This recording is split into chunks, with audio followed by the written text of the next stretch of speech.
Have to look at ourselves and obviously try to change some things. But in the end, I think we're very disappointed. Sometimes you are in bad periods, difficult periods, where we are now, and then you have to face that. What did you make of the noise? It was the loudest noise of the afternoon when Martial came on for Højlund. I think it was very good that Højlund, obviously the crowd embraced his performance.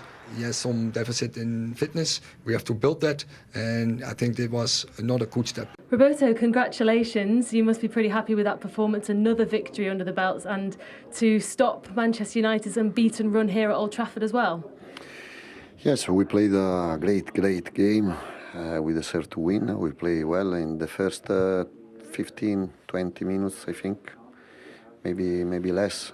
We suffered a lot because Man United played in different way. We prepared before the game, but after that moment, I think we played a great game.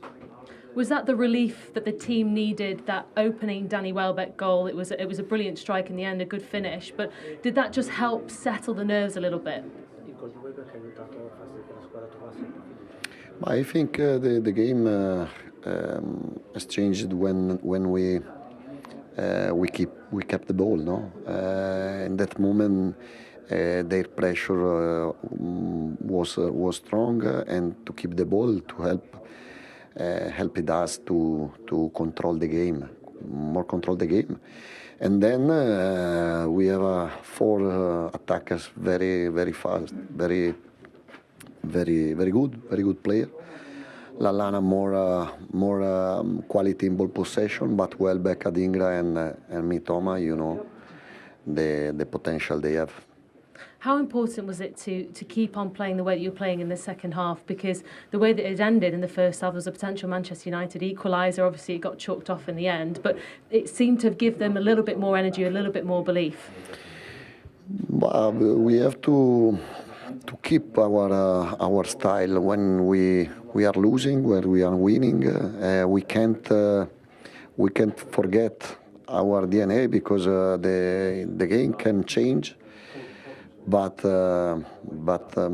it's bad when the result can change our style, no? And we are working about it to don't lose our characteristic, our quality, to score more goals possible. Because today we scored 3 goals, but we had many chances to score again, no? We certainly had many chances. It seemed like Brighton were just simply the more clinical side. The 2 goals that you scored in the second half as well, Pascal Gross, another great strike, and then to have João Pedro coming on as a substitute to make the impact, you must be pretty proud of that. Yes, really proud for the substitute, because Milner, Ansu Fati, first game for him, João Pedro, Bill Gilmore, and Ferguson. I think we improved that moment. No, in that moment, we needed energy side of the pitch, energy to attack, to defend, but to attack as well. And they played very well. As a manager, just give us an insight into how much you're enjoying working with this group of players, and how far you think Brighton could go, because people are talking about you as title challengers. But I must admit, I know I'm very lucky to be this coach for this team, and you know, it's like a dream, no? Because today I'm enjoying a lot. I'm enjoyed to watch my team playing, my players to show their quality. Is a honor, is a proud, and yeah.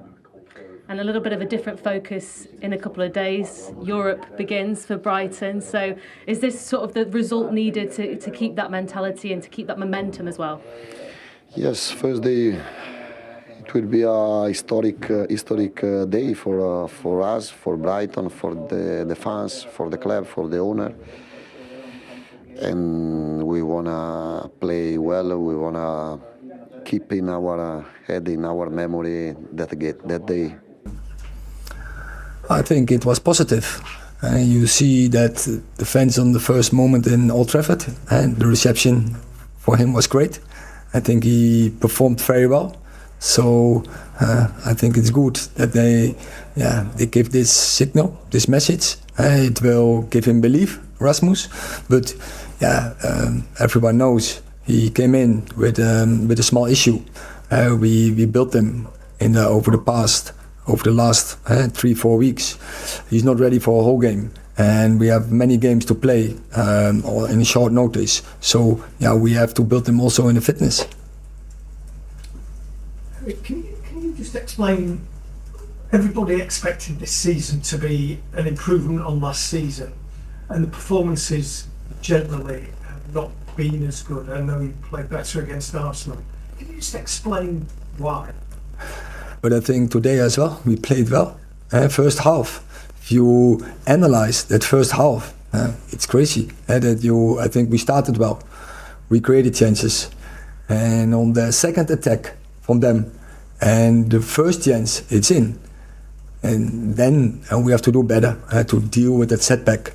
Then we find ourselves in the game. We score the equalizer, but then, that is disallowed. And that is, I think, well, the stage where we are in this moment. And then you can point to anyone. You have to look in the mirror, look to yourself. You have to make your own look. And I think there we have to improve. Neil?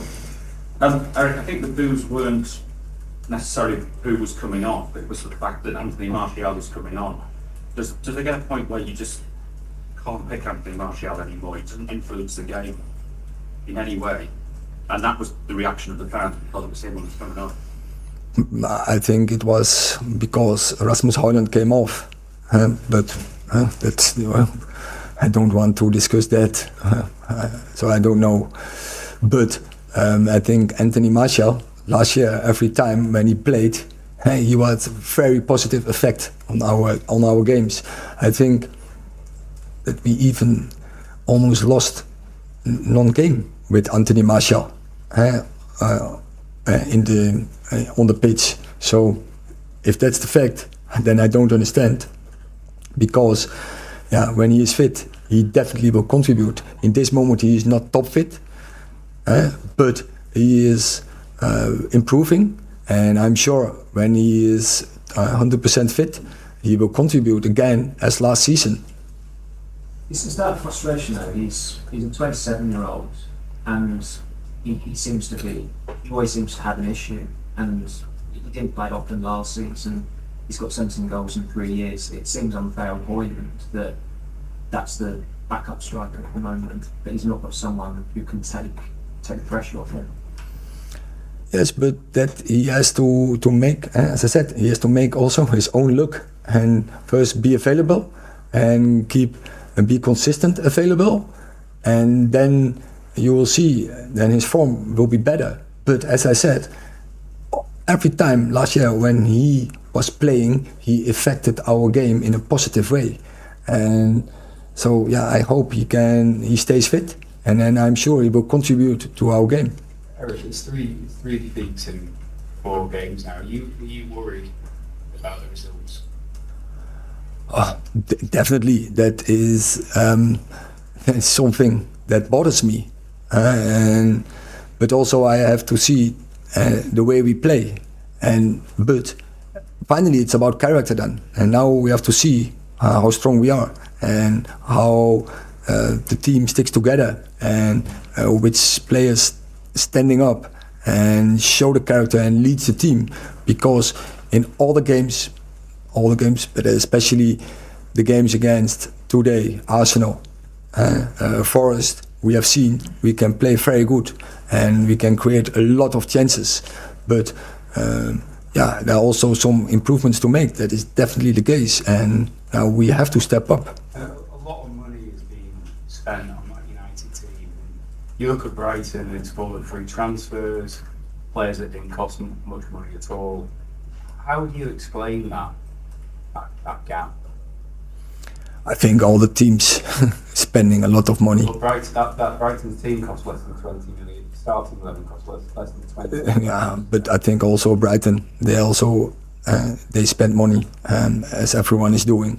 And when Man United is coming, it inflates the price, and that is also the truth. Eric, is it a fair description of where you're at? Is crisis a fair description for your team's form and the points you've got? Is that a fair word, crisis, to describe where you are? No, but we have to be very disappointed, and we have to be very annoyed with ourselves, because at United the demand is you win games. Danny, you're used to these corridors here at Old Trafford. The Manchester United boy, the Manchester United fan comes back to haunt his old club. Yeah, it's been a bit of a change here down here around the dressing room area and the corridors, but yeah, it was nice to come here with the lads. Big performance. First 10 minutes was a bit tough for us, and after that I think we settled into the game. I think Steely made a great save earlier on, and then he set the tone. Calm and composed and playing out from the back, and yeah, we settled down well. Got into the swing of things, and it was a great performance from the lads. The fact that not many people are shocked about this result, does that say everything about what's happening under Roberto De Zerbi at Brighton? Yeah, well, he's instilled that confidence, and everywhere we go, we want to get the 3 points. If it's at home, if it's away, we set up well. We know if we play to our best, then we can beat anybody, and today was no different. We prepared really well for the game, and yeah, we got the 3 points. What about you personally, Danny? Because what was going through your mind when you were at Watford, the Danny Welbeck then, compared to what's happening now? You look like you've just wound back the clock to why Sir Alex was excited about you here. Yeah, obviously at Watford it was a bit of a tough period for me. Club environment wasn't as good as it is at Brighton for me personally. It's difficult coming back from like a serious injury. You have to get back into the swing of things and all that sort of stuff. So how much is it down to? Is it down to Graham Potter? Is it down to Roberto De Zerbi? And how much is down to you?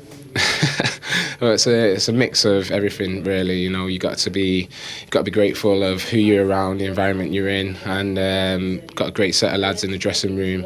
Everybody's willing to fight, for each other. We'll run back for each other. Everything, we fight for each other every single day in training, and that shows out onto the pitch. First and foremost, we're a team that does the basics well, and then we've got the quality on top. Obviously, with the gaffers, the way the gaffer sets up the team, it's just brilliant, and everybody's enjoying it, and we've got a really exciting season ahead for us. I just said to your manager, and clearly he's never going to answer this question, but come on, Danny, why not top four? You've beaten Newcastle convincingly, Manchester United, two teams that finished in the Champions League places last season. That's the direction you're going in, right? Well, I think for us, we've got to take it game at a time. Next game is the most important one. We've got a massive one on Thursday, a historical one for the club in Europe, first game there. So, yeah, we take it game at a time, and it's going to be a long season. We've got a big squad, plenty of incredible players in there, and everybody's going to play the part. So it's not right to look too far ahead at the moment. I think after Christmas, that's when you can really start setting them targets. That phone will be going crazy, won't it? You'll be getting some stick off friends and family after that goal. Yeah, I've seen a few in the stands as well, to be fair, a few United fans and friends and family, but yeah, I'm here, professional, do my job, and did that today. Got the 3 points, most important thing. They certainly did. Another spectacular performance, wasn't it, from Brighton? They made 6 changes from the team that beat Newcastle, but you wouldn't have known any difference. Well, we're not getting surprised anymore. It was a brilliant, brave performance. I actually thought United started really well in the first. We played differently, tactically. Played a diamond in midfield, which we'll see in a second. But like all good teams, Brighton found a solution and found it quickly. This is an intelligent team, Gary. It doesn't matter who they play. This is after about 20 minutes. United, as we can see, is setting up with a diamond, which they haven't played before. And you could tell as the game wore on. 2 forwards up top, trying to stop Brighton play through the middle, which I understood. And Brighton soon realised if they can push the full-backs high and wide, they're going to get some 2v1s and they're going to control the tempo of the game. And they did that really, really well. This was just an example of how they did that. Look, playing into the tight areas, Martinez gets dragged in there, to then play out wide and have these overloads. I was fortunate last year actually to go down and watch Brighton train a couple of times, and that they work really hard on these overloads. But you have to be courageous when you play like this, because if you lose the ball, you're in a world of trouble. They play with freedom, they've got great technique, They all trust each other with the ball. Here you can see, high up the pitch, again into the middle area, too narrow Man United. This is the 2v1. We see it. Welbeck carries on in the box, runs past Casemiro, he doesn't see him, scores against his old team. He was terrific today, Danny Welbeck, and then the confidence just grew. I mean, United tried at times. You know, they tried to press. Look, they've got 9 players in the attacking half, and again, Brighton, brave, 1-0 up. Let's keep the ball, let's keep playing, let's use our technical ability, let's use our bravery, let's use our pace and skill to wear them down. And this, at the end of the first half, you could see United midfield getting ragged. They're too close together, there's not communication. And it became easy for Brighton at this stage of the first half, especially, just to dictate possession and control proceedings. And Brighton do this really well. They're not always short passes.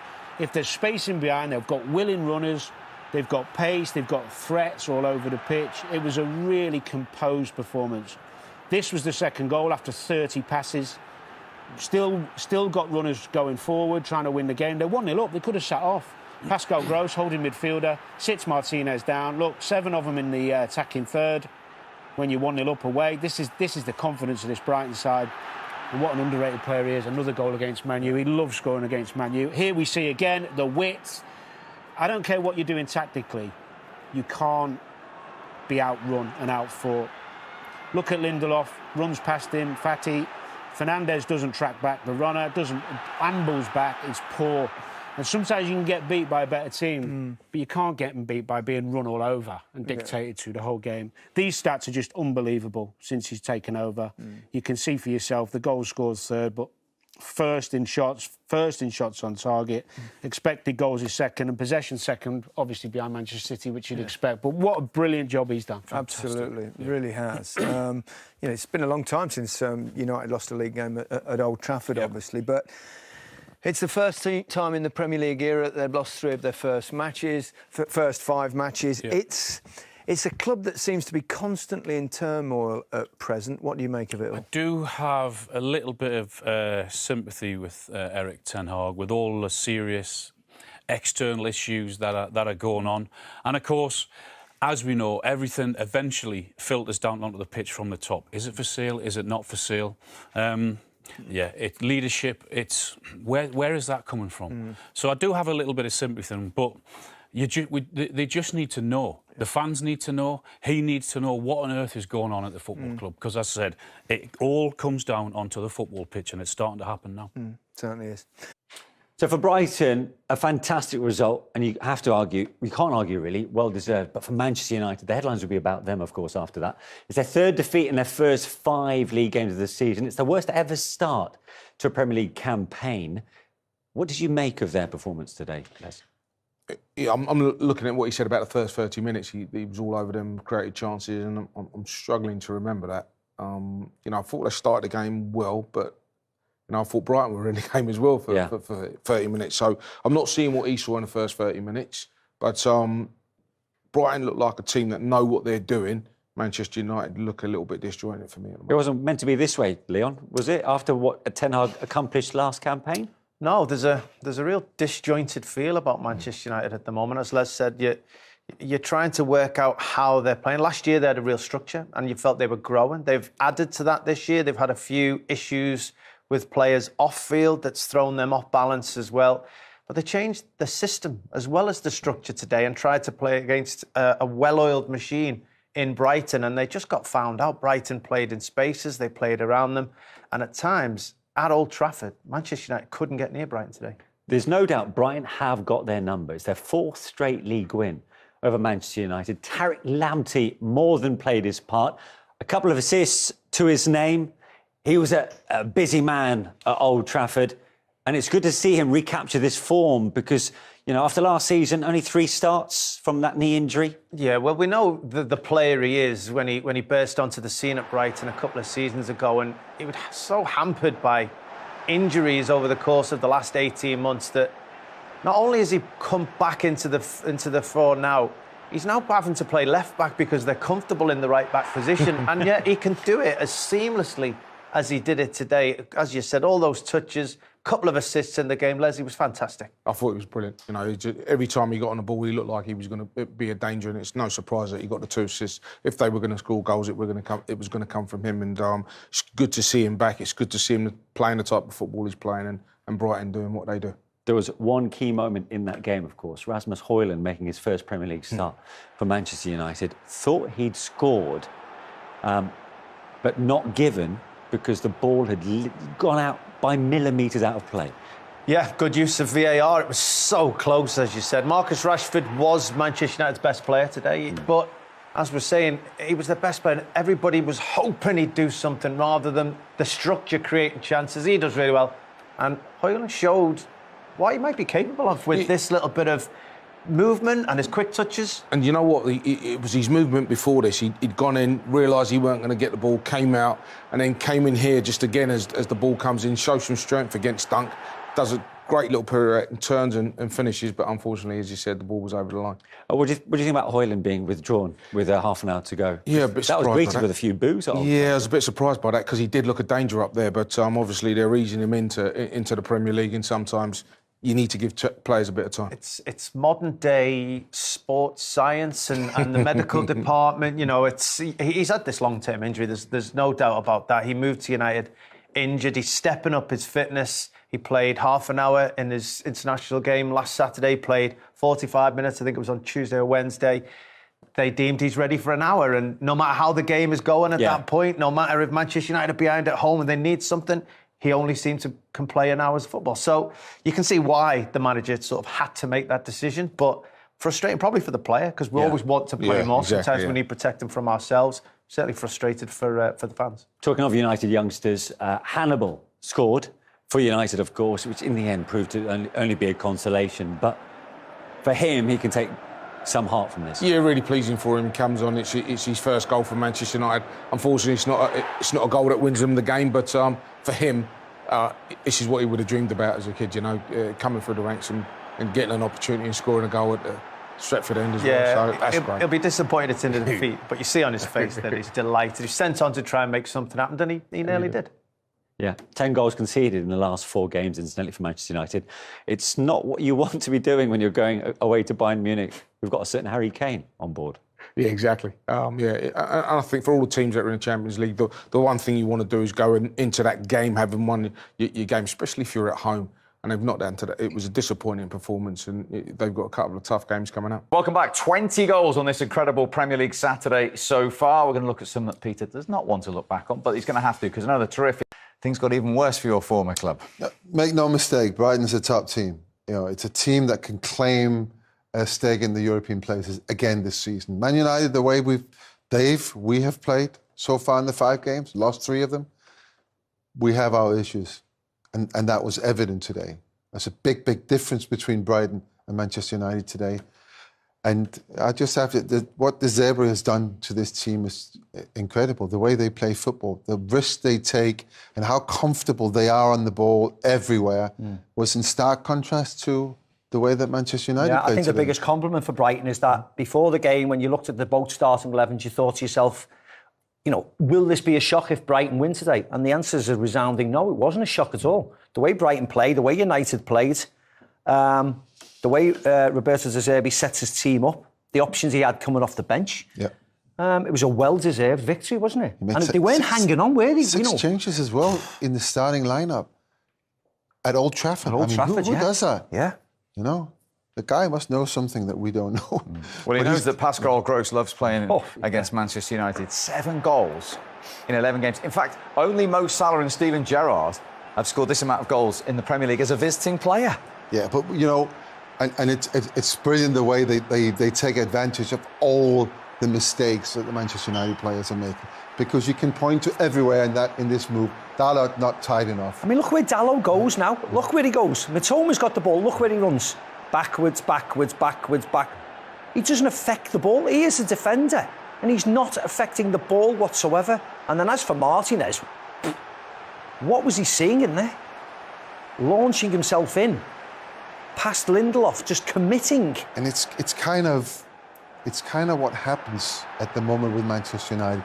It's very individual what happens. So players, for instance, Martinez trying to be a hero, trying to get in and block it. And people know this. Again, here, if we look at him on the replay, he puts himself in the position directly in line with the goalkeeper on the ball. But he should be closing down rather than just stood up trying to block the... And he's not... I mean, even if you want to block the shot, don't get out of the way then. Then stay tall. Don't turn your body, yeah. You know? So it's clearly... Things are not right at Manchester How United. testing is this so early into the season then for Eric Ten Hag here, with all the issues he's got off the pitch as well? Massive pressure, of course. Manchester United is one of the biggest football clubs in the world. They have so many supporters everywhere. And everything that Manchester United is doing is being talked about everywhere in the world. And of course, and I don't want to talk about the outside of football issues because they're there. We can't hide away from them. But they're not relevant today after this game because the issues on the pitch, you know, they're strong and big enough for them to be the issues right now. And don't forget, we're only a couple of days away from the first Champions League game in a couple of years, and it's away to Bayern Munich. And if the team plays like that, you know...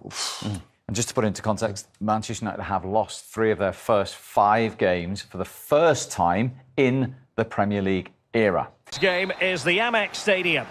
My name is Derek Ray, and with me for commentary is the former Arsenal and England fullback Lee Dixon. And we've got Premier League action coming right up. It's Brighton and Hove Albion up against Manchester United. Thanks, Derek. Good atmosphere here. Everybody looking forward to what should be a really entertaining game. A bit of running room now on the wing. Played into the box. And a goal!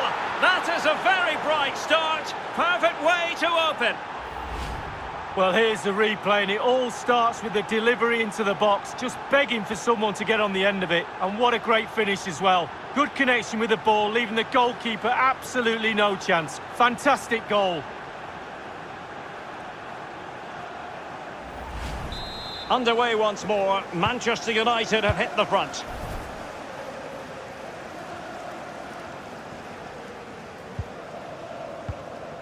Bissouma.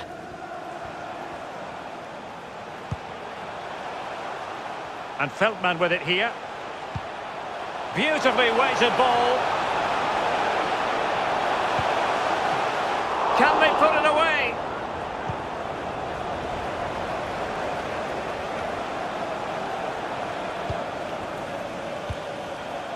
Welbeck getting the better of his opponent.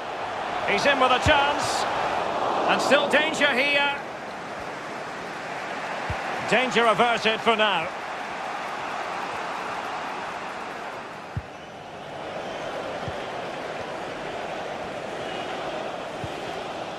Cavani. Untidy in possession. And attempting the through ball. Oh, maybe the equaliser. Oh, a moment of pure class.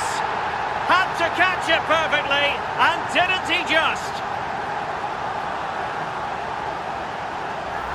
Well, as we see from the replay, it's a classic pullback cross that sets up the chance. And then just look at the finish. He does so...